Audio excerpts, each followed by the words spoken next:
14 फरवरी के बाद शपथ ग्रहण समारोह होगा। सोर्सेस के हवाले से यह अहम खबर सामने आ रही है। पीएम के विदेश से लौटने के बाद शपथ ग्रहण समारोह होगा।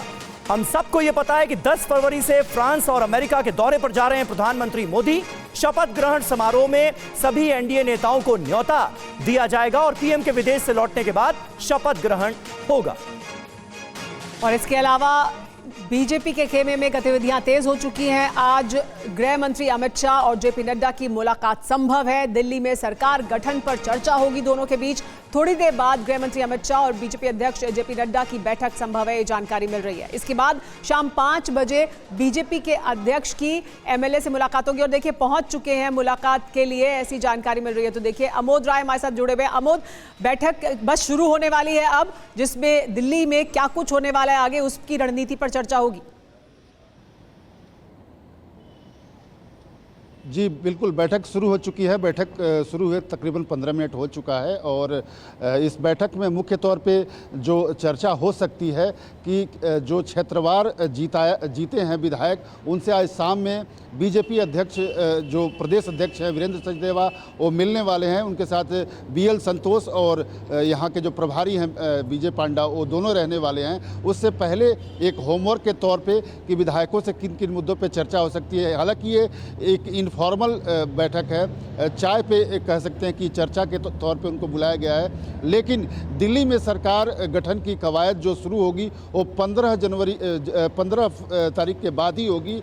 इसलिए अभी तकरीबन 6 से 7 दिन है, तो इनको कैसे इंगेज रखना है और पार्टी किस दिशा में बढ़ रही है। अगला मुख्यमंत्री का जो चुनाव है उसके लिए जो प्रधानमंत्री के साथ मंथन होना है, उससे पहले एक फीडबैक के तौर पे भी इस बैठक को देखा जा सकता है, जाना जा सकता है, समझा जा सकता है। चूँकि इस बार दिल्ली में जो चुनाव हुआ है इसमें बीएल संतोष जो संगठन महामंत्री हैं उनकी सबसे बड़ी भूमिका रही है। अगर प्रधानमंत्री नरेंद्र मोदी और अमित शाह की बात अगर छोड़ दें तो सबसे ज़्यादा मेहनत और सबसे ज़्यादा रणनीति बनाने में आगे, टिकट का डिस्ट्रीब्यूशन, इशूज को उठाना, इन तमाम विषयों में बीएल संतोष जो है सबसे आगे रहे, तो उनके फीडबैक का इसमें बहुत महत्व होगा। ठीक है, दिल्ली में सरकार के गठन को लेकर मंथन शुरू हो चुका है। हमारे संवाददाता अमोद राय हमें जानकारी दे रहे थे। राजीव बब्बर जी, क्योंकि इस बार बहुत बड़े बड़े वादे भारतीय जनता पार्टी की तरफ से भी किए गए हैं, 27 साल बाद आप लोग सरकार में आ रहे हैं, क्या वो वादे पूरे होंगे? और एक मजबूत ऑपोजिशन भी आपको मिला है। मतलब अगर अभी तक बात करें, आम आदमी पार्टी की सरकार के सामने उतना मजबूत ऑपोजिशन नहीं था, आप लोगों के नंबर सिर्फ 8 थे, लेकिन अब एक मजबूत विपक्ष है आपके सामने। तैयारी क्या है? देखिए, सबसे पहले तो आपने जो बात कही वायदों की जी, तो कल आपने अगर राष्ट्रीय अध्यक्ष जी का उद्बोधन सुना हो, उन्होंने कहा कि मोदी की गारंटी का मतलब होता है गारंटी पूरा होने की गारंटी।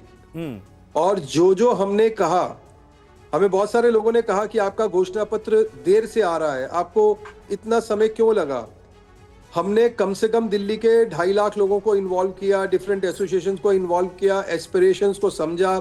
जब हमने घोषणा पत्र देना था तब यह भी सोचा कि कहां से दिया जाएगा। केजरीवाल साहब जैसे नहीं कि मैं सब बहनों को 1000 रुपए दूंगा, कब दूंगा, लोकसभा चुनाव से पहले कहा था।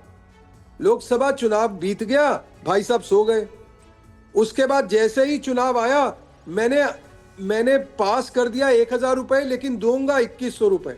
तो भारतीय जनता पार्टी जिसकी 20 राज्यों में सरकार है जी, इतना गैर जिम्मेदारी काम नहीं कर सकती। जो हमने कहा है, ठीक है राजीव बब्बर जी, जो आपने कहा है वो आप पूरा करेंगे, गारंटी दी है सर। लेकिन मेरा अगला सवाल, जो सबके मन में सवाल है, जो सब जानना चाहते हैं, मंथन चल रहा है, जाहिर सी बात है आप भी पूरी तरह से शायद ना बताएं, लेकिन क्योंकि दिल्ली की जो राजनीति है उससे आप जुड़े रहे हैं, दिल्ली में हर वर्ग ने, चाहे वो पंजाबी वोटर हो, पूर्वांचली वोटर हो, वैश्य समाज हो, सबने वोट किया है बीजेपी के लिए इस वक्त। तो फिर कौन सा फैक्टर सबसे अहम फैक्टर होगा मुख्यमंत्री को चुनने के लिए? क्योंकि ये कहा जा रहा है कि पूर्वांचली भी हो सकता है, ये भी कहा जा रहा है कि बीजेपी के बड़े नेता हो सकते हैं, परवेश वर्मा एक बड़ा फेस हो सकते हैं।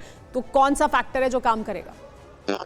देखिए, मैं आपको बताता हूं कौन सा फैक्टर काम करेगा जो बहुत इंपॉर्टेंट है। देखिए, हमारे यहाँ पर, आप सब लोग तो इतने पुराना पत्रकार हैं, हमारे यहाँ पर आपने सिस्टम देखा है। विधायक दल की बैठक होगी, प्रवेशक तय होंगे, नेता जो है, हमारी जो केंद्रीय समिति है वो विचार करेगी। विभिन्न जगहों से चर्चा करने के बाद जहां लगेगा कि इस नाम पे सहमति और इस नाम को करने से लाभ रहेगा वो होगा।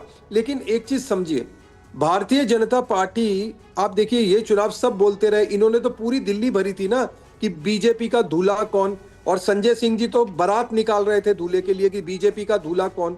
तो हम तो बिना दूल्हे के चुनाव लड़े, हम कलेक्टिव लीडरशिप में, एक बात को आप ध्यान से समझिए, ठीक है, हम दिल्ली का समय खत्म हो रहा है राजीव जी, समय खत्म हो रहा है और आप सीधा जवाब भी नहीं दे रहे हैं, आप सीधा जवाब भी नहीं दे रहे हैं। मुझे यकीन है आप देना चाहते होंगे शायद, लेकिन दे नहीं सकते हैं कि पार्टी के बहुत सारे बंधन होते हैं जिनसे बंधे होते हैं। लेकिन बैठक चल रही है जहां पर इस बात को लेकर मंथन हो रहा है कि कौन होगा मुख्यमंत्री दिल्ली का अगला, और वो नाम भी जल्दी सामने आ जाएगा। मैंने उस बैठक से डिनाई नहीं किया, लेकिन हम कलेक्टिव लीडरशिप पे लड़े। ठीक है सर।